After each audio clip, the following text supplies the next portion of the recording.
जय हिंद दोस्तों। ईरान के ऊपर अमेरिका हमला करने की पूरी तैयारी कर चुका है, क्योंकि अमेरिका की तरफ से एक एडवाइजरी जारी की गई है। अमेरिका की जो वर्चुअली एम्बेसी है ईरान के अंदर, उसके द्वारा एक नोटिस जारी किया गया है। उसमें क्लियर लिखा गया है कि लीव ईरान नाउ।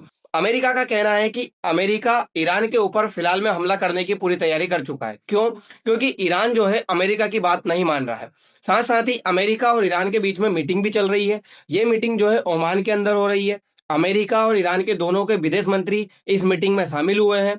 और अमेरिका का कहना है यदि ईरान अमेरिका की जो शर्तें हैं उसके ऊपर मान जाता है तो ठीक है, वरना ईरान के ऊपर अटैक कर दिया जाएगा। अमेरिका पूरी तरह से अपने जो फाइटर जेट है, उसके बाद में उसका जो शिप यार्ड है जिसे एयरक्राफ्ट कैरियर कहते हैं, वो भी ईरान के पास में आकर के खड़ा हो चुका है। इंडियन ओशियन में खड़ा हुआ है फिलहाल की हालत में। साथ ही जो छोटे एयरक्राफ्ट है उसको उन्होंने गल्फ वाली कंट्री में खड़ा करके रखा है।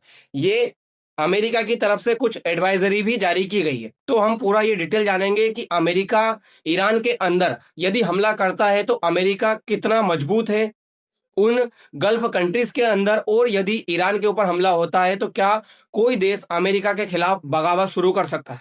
जय हिंद दोस्तों, स्वागत है आप सभी का एजू करंट इंडिया पर। दोस्तों, आप ये सब चीजें देखिए, ये नोटिस देखिए जो कि अमेरिका की वर्चुअली एम्बेसी जो अमेरिका के अंदर है। वर्चुअली का मतलब है अमेरिका की कोई भी ऐसी एजेंसी एम्बेसी ईरान के अंदर नहीं है जिसमें लोग वहां पर खुद सशरीर प्रस्तुत हो या उपस्थित है। इस तरह की एम्बेसी है जो कि सिर्फ वीडियो कॉल के जरिए अमेरिका की एजेंसी अमेरिका की एम्बेसी ईरान के अंदर चल रही है, जिसे वर्चुअली एम्बेसी कहा जाता है। उसके द्वारा एक नोटिस जारी किया गया है और उस नोटिस में क्लियर लिखा गया है, leave Iran now. He plan for departing Iran date does not really own US. हमारी मदद के ऊपर ईरान में रह रहे अमेरिकी नागरिक बिल्कुल भी भरोसा ना करें।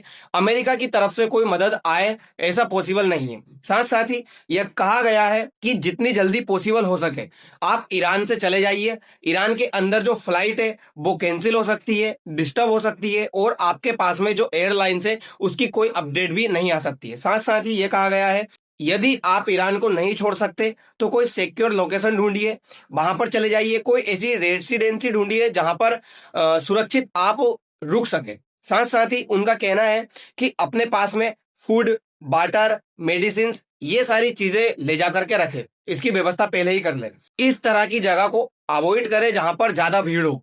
इस तरह की जगह पर जाकर के ना रहे। साथ साथ ही जो लोकल मीडिया है उसके साथ में कनेक्टेड रहे, जो न्यूज है उसको पूरी तरह से देखते रहे, और ये प्रिपेयर रहे कि कभी भी जो है हमला हो सकता है। दूसरी बात, कहा गया है कि अपने जो मोबाइल फोन है उनको चार्ज रखे, कम्युनिकेशन है वो मेंटेन करके रखे अपनी फैमिली, अपने फ्रेंड्स, इंटरमीडिया है उनके साथ में। इस तरह की एडवाइजरी अमेरिका के जो द्वारा जारी की गई है। ये सब कुछ क्यों हो रहा है? क्योंकि अमेरिका ईरान के साथ में जो न्यूक्लियर टास्क है वो करके रखना चाहता है। अमेरिका का कहना है कि ईरान के अंदर जितने भी न्यूक्लियर को लेकर प्रोग्राम चल रहे हैं वो प्रोग्राम ईरान जो है बंद कर दे और अमेरिका के साथ में न्यूक्लियर डील कर ले, जिसके तहत ईरान के अंदर कोई भी न्यूक्लियर जो कैपेसिटी है वो नहीं रहेगी। न्यूक्लियर को लेकर जो भी प्लान करे जा रहे हैं ईरान के द्वारा, जैसे कि न्यूक्लियर बनाने के लिए कोई ईरान के अंदर जो यूरेनियम है वो प्रोड्यूस किया जा रहा है, यूरेनियम को बुलवाया जा रहा है, तो इस तरह की चीजें पूरी तरह से बंद कर दी जाए। साथ साथ ही अमेरिका का कहना है कि ईरान के अंदर जो लॉन्ग दूरी वाली मिसाइल है उनकी संख्या को कम से कम किया जाए। अमेरिका को डर है कि ये मिसाइल का यूज करके ईरान जो है इजराइल के ऊपर हमला कर सकता है। इसीलिए अमेरिका चाहता है कि ईरान जो है ये लंबी दूरी वाली जो मिसाइल है उनको बंद करे। साथ साथ ही ओमान के अंदर अमेरिका और ईरान के बीच में फिलहाल में मीटिंग चल रही है। यदि ये मीटिंग सक्सेसफुल हो जाती है फिर तो कोई बात नहीं, लेकिन यदि सक्सेसफुल नहीं होती है तो अमेरिका ने ईरान के अंदर रहने वाले जो अपने नागरिक है उनको ये सलाह दी है कि आप लोग या तो तुर्की के रास्ते या फिर तुर्कमेनिस्तान के रास्ते, अजरबैजान के रास्ते, अर्मेनिया के रास्ते जो है यहां से निकल जाइए, ईरान से निकलने की पूरी कोशिश करिए। और किन रास्तों से नहीं निकलिए तो क्लियर बताया गया है, आप अफगानिस्तान से, इराक से और पाकिस्तान से, इन रास्तों से, इनके बॉर्डर के जरिए बिल्कुल निकलने की कोशिश ना करें।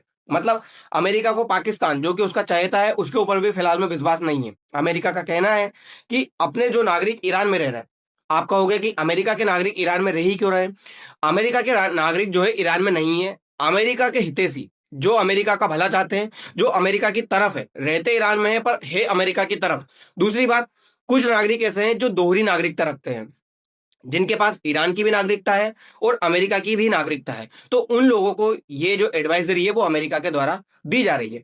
अमेरिका का कहना है या तो आप आर्मेनिया से निकलिए या अजरबैजान से निकलिए, टर्की से निकलिए, लेकिन पाकिस्तान और अफगानिस्तान के रास्ते जाने से उस रास्ते से बिल्कुल भी मत निकलना, वो रास्ता आपके लिए बिल्कुल भी सेफ नहीं है। साथ ही जो खेमनेई है ईरान के सुप्रीम, उनके द्वारा कहा गया है कि यदि अमेरिका ईरान के ऊपर हमला करेगा तो ये जो वॉर है वो अब रीजनल वॉर माना जाएगा। सिर्फ ईरान के साथ में ही वॉर है उसको नहीं माना जाएगा, इसको रीजनल वॉर कंसाइडर कर दिया जाएगा। रीजनल वॉर का मतलब है जैसे यदि सारे देश शामिल हो जाए तो उसे वर्ल्ड वॉर कहा जाएगा, लेकिन जो क्षेत्रीय देश शामिल हो जाएंगे तो उसे रीजनल वॉर कहा जाएगा। मतलब कि जो ये मिडिल ईस्ट है, ये अगर पूरे देश इसमें शामिल हो जाते हैं तो इसे जो है रीजनल वॉर कहा जाएगा। अब ईरान का मानना है कि मैं सऊदी अरब को भी इसमें शामिल करूंगा, मैं यमन को भी इसमें शामिल करूंगा, मैं फिलिस्तीन को भी इसमें शामिल करूंगा और जॉर्डन को भी इसमें शामिल करूंगा। इसीलिए अमेरिका का कहना है कि आप इस तरह के काम नहीं कर सकते। क्यों? क्योंकि थोड़े दिन पहले आपने देखा होगा सऊदी जो अरब है वो डर के मारे, इसी चीज के डर के वजह से कि यदि ईरान के अंदर हमला होता है तो रीजनल वॉर जो है वो चालू हो जाएगा। थोड़े दिन पहले ही अरब स्प्रिंग हुआ था, तो उस चीज से निकल के बड़ी मुश्किल से ये देश बाहर आए हैं, ये फिर से उस स्प्रिंग में फंसना नहीं चाहते। इसलिए सऊदी अरब जाते हैं अमेरिका के पास और अमेरिका से कहता है कि आप ईरान के अंदर इस तरह के काम ना करें क्योंकि इससे रीजनल वॉर जो है छिड़ सकता है।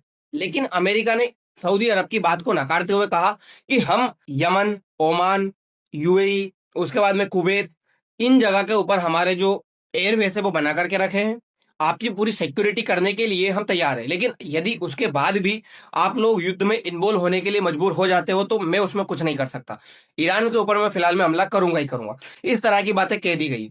अभी थोड़े दिन पहले खबर निकल कर आई थी कि अमेरिका ईरान से पीछे हट गया था युद्ध के मामले में, क्योंकि अमेरिका जो है ईरान के ऊपर हमला करने ही वाला था। ट्रंप का कहना था कि जो हेल्प है वो रास्ते में ही है। ईरान के अंदर जो प्रोटेस्टर्स को मारा जा रहा है उनको बचाने के लिए अमेरिका आ रहा था, लेकिन फिर अमेरिका एकदम से पीछे हट जाता है। पीछे हटने की वजह यह थी कि अमेरिका के जो एयरक्राफ्ट कैरियर है वो मिडिल ईस्ट तक पहुंच नहीं पाए थे।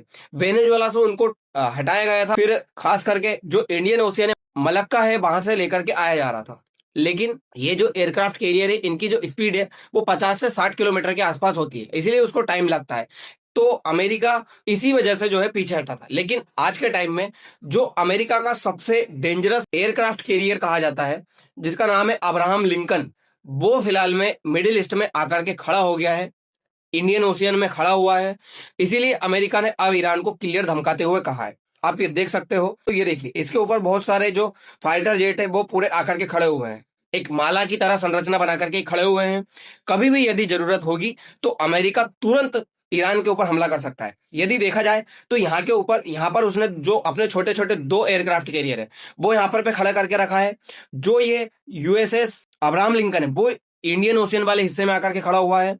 साथ ही अमेरिका ने अपने बहुत सारे जो एयरवेस है वो इस एरिया में बना करके रखे हैं। आप इसमें देख सकते हो यूएई, ओमान, उसके बाद में सऊदी अरब, इन सारी जगह पर आकर अमेरिका जो है अपने एयरवेस बना करके रखा है। लेकिन ईरान के ऊपर हमला करना इतना आसान नहीं है। जिस तरह से वेनेजुएला के ऊपर हमला करके वहां के मादुरो को कैप्चर कर लिया था अमेरिका के द्वारा, इस तरह से ईरान के जो खेमनेई है उनको कैप्चर करना आसान नहीं है। ईरान के जो खेमनेई है उनकी सिक्योरिटी इस लेवल की है कि अमेरिका उनको कैप्चर नहीं कर सकता। यदि जरूरत पड़ी तो जो खेमनेई है वो रूस जाकर के जरूर बैठ सकते हैं, रूस की तरफ वो जरूर भाग सकते हैं और रूस जो है इनको पूरी तरह से प्रोटेस्ट करके रखेगा। ईरान जो है वो अमेरिका को इसलिए धमका रहा है क्योंकि ईरान का कहना है कि वो यमन के अंदर जो हुती है उनको तैयार करके रखा हुआ है। साथ साथ ही जो लेबनान के अंदर हिजबुल्ला समुदाय है उसको तैयार करके रखा हुआ है। जो फिलिस्तीन है वहां पर हमास है उनको तैयार करके रखा हुआ है। यदि ईरान के ऊपर अमेरिका कोई अटैक करता है तो ये जो लोग हैं ये पूरी तरह से बगावत कर देंगे और अमेरिका के खिलाफ खड़े होकर के आ जाएंगे। ये अमेरिका के सामने तो नहीं लड़ सकते, लेकिन ये जो है सऊदी अरब से, हमास है वो इसराइल से, हिजबुल्ला है वो ओरिजिनल लेबनान से, इस तरह से लड़ सकते हैं जिससे अमेरिका के ऊपर प्रेशर क्रिएट किया जा सकता है कि अमेरिका ईरान के ऊपर हमला ना करे। और साथ साथ ही बात यह है कि अमेरिका के पास में फिलहाल इतना फंड नहीं है कि वो ईरान के साथ में एक लंबा टर्म तक युद्ध झेल सके। यदि वो हमला करेगा तो वो तुरंत वेनेजुएला की तरह, जिस तरह से रातों रात कैप्चर किया गया था, उसी तरह से तुरंत जो है ईरान को कैप्चर करेगा। ईरान के ऊपर जो तख्ता पलट है वो करवाने की कोशिश करेगा। लंबे समय तक जो वॉर है वो बिल्कुल बंद करने की फिराक में है अमेरिका, बिल्कुल भी उस तरह के वॉर को झेल नहीं सकता। अब देखना ये होगा कि अमेरिका कितनी जल्दी ईरान के ऊपर हमला कर सकता है, क्योंकि ओमान के अंदर जो है अभी अमेरिका और ईरान के बीच में वार्तालाप चल रही है। यदि जो ईरान है वो अमेरिका की शर्तों को मान लेता है तो अमेरिका जो है पीछे हट जाएगा, लेकिन लगता नहीं है कि बिल्कुल भी ईरान इन शर्तों को मानेगा। ईरान का जो खेमनेई है वो पूरी तरह से ईरान को बर्बाद करने की फिराक में लगा हुआ है। ईरान के अंदर ना इंटरनेट है, ना वहां की जो कैपिटल है उसकी कोई वैल्यू बची हुई है, डॉलर तो पूरी तरह से खत्म होने लगा है।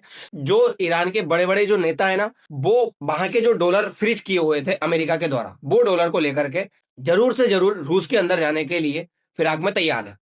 तो इस तरह की चीजें भी ईरान के अंदर चल रही है। अब देखना यह होगा कि ईरान के जो नेता है वो किस तरह से ईरान को प्रोटेक्ट कर पाते हैं या फिर छोड़ करके भागते हैं। तो दोस्तों फिलहाल के लिए इतना ही, मिलते हैं अगली वीडियो में। धन्यवाद।